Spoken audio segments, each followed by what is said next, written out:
Hello বন্ধুরা, আমি চৈতালি নিয়ে এলাম তোমাদের জন্য একটা ভাজির রেসিপি। তো দেখো, আমি এখানে পটল আর আলু দিয়ে একটা ভাজি বানিয়েছি।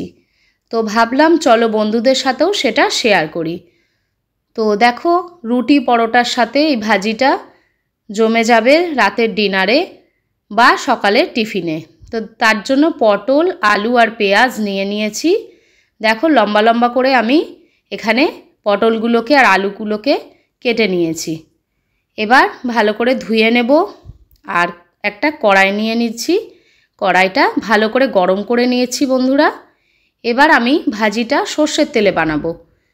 তো সর্ষের তেলটা রীতিমতো দিয়ে দিয়েছি কড়াইয়ে। তেলটা গরম হয়ে এলে আমি এর মধ্যে দিয়ে দেব শুকনো লঙ্কা। দুটো শুকনো লঙ্কা আমি ফাটিয়ে দিয়ে দিলাম। দিয়ে দেবো সামান্য পরিমাণের কালো জিরে। এবার দিয়ে দেবো আমি একটা কুচনো পেঁয়াজ। সমস্ত কিছু দিয়ে ভালো করে একটু ভেজে নেব। এবার পেঁয়াজটা হালকা একটু গোল্ডেন ব্রাউন হলে আমি এর মধ্যে এবার দিয়ে দেব আলুগুলো, যে লম্বা লম্বা করে কেটে রেখেছিলাম সে আলুগুলোকে দিয়ে দিচ্ছি। তো দেখো বন্ধুরা, একটু মোটা মোটা ফ্রেঞ্চ ফ্রাইয়ের মতন আলুগুলো কেটেছি, বেশি সরু দিইনি, কারণ আলুগুলো ভাজতে ভাজতে গলে যাবে। এবার আমি পরিমাণ মতো এর মধ্যে লবণ দিয়ে দিচ্ছি আর দিয়ে দেব পরিমাণ মতো হলুদের গুঁড়ো।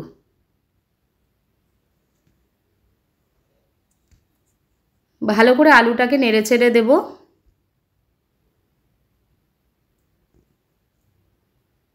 একটু আলুটা ভাজা হয়ে এলে হালকা, এবার আমি এর মধ্যে কেটে রাখা পটলগুলোকে অ্যাড করে দেব। তো দেখো, পটলগুলোকে দিয়ে দিয়েছি। এবার আলুর সাথে পটলগুলোকেও আমি ভেজে নেব। একটু টাইম ধরে গ্যাসটাকে মাঝে মাঝে সিম করে দেবো আর মাঝে মাঝে একটু বাড়িয়ে দেব। দিয়ে ধীরে ধীরে আমি পটল আর আলুটাকে একসাথে ভেজে নেব। তো দেখতেই পাচ্ছ, আর একটু ভাজা হবে আমাদের। মাঝে মাঝে একটু নাড়িয়ে দিতে হবে যাতে তলায় লেগে না যায়। তো দেখো বন্ধুরা, আমাদের অনেকটাই ভাজা হয়ে এসছে। এবার আমি সানরাইসের সবজি মশলা আছে, এটা এর মধ্যে আমি দিয়ে দিচ্ছি। এটা দেওয়ার কারণে তুমি যে ভাজিটা বানাচ্ছ সেই ভাজিটাতে আরও স্বাদ হবে, খেতে আরও টেস্টি হবে। তো ম্যাগির মশলাও দিতে পারো বা তুমি সানরাইসে এই সবজি মশলাটাও দিতে পারো। এবার আমি এই সবজি মশলা দিয়ে আর বেশিক্ষণ নাড়াচাড়া করব না। একটু নামানোর আগে লাল লঙ্কার গুঁড়ো ছিটিয়ে দেব হালকা ঝালঝালের জন্য। তোমরা এটা দিতেও পারো, নাও দিতে পারো। আমাদের ভাজিটা দেখো, এবার আমি এটা নামিয়ে ফেলবো। আলুটাও দেখে নিলাম সেদ্ধ হয়ে গেছে। এবার এইটাকে নামিয়ে সার্ভ করে দেবো। তো দেখো বন্ধুরা, ভাজিটাকে এবার আমি এই প্লেটে সার্ভ করে দিচ্ছি।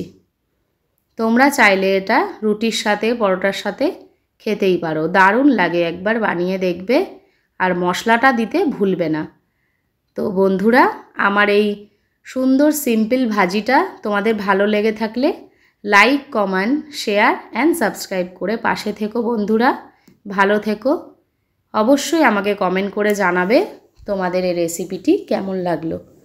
তো আজ আসি, আরও নতুন নতুন রেসিপি দেখার জন্য আমার চ্যানেলটাকে সাবস্ক্রাইব করে পাশে থেকো। ভালো থেকো বন্ধুরা। Bye bye.